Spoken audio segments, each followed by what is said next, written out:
আজকে তোমাদের যে রেসিপিটা দেখাবো এই রেসিপিটা আমার শ্বশুরবাড়ি যেখানে অর্থাৎ ঝাড়খণ্ডের খুব ফেমাস একটা ব্রেকফাস্ট অথবা ডিনারের একটা ডিশ।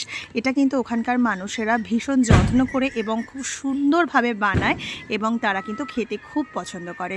চলো তোমাদেরকে দেখাই। আমি ঠিক জানি না এই রেসিপিটার কোথায় কোথায় পপুলারিটি রয়েছে, কিন্তু ওখানে কিন্তু বেশ জনপ্রিয়তা রয়েছে। চলো তোমাদেরকে দেখাই।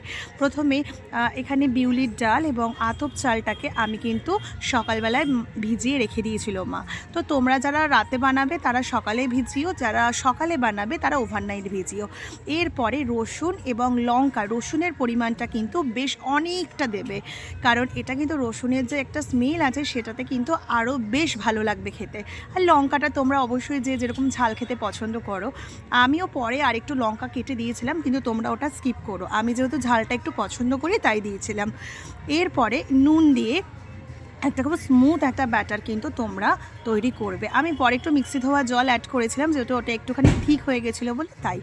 এরপরে একটা ডাব্বা হাতার সাহায্যে তোমরা গোল গোল করে, মানে এক হাতা করে নিয়ে তোমরা কিন্তু রিফাইন্ড অয়েলে ভাজবে। এইটা আমি ধনেপাতার চাটনির সঙ্গে সার্ভ করেছিলাম। তোমরা মাংস বা আলুর যদি কোনো চচ্চড়ি মতন কিছু বানাও সেটার সঙ্গেও খুব ভালো লাগে।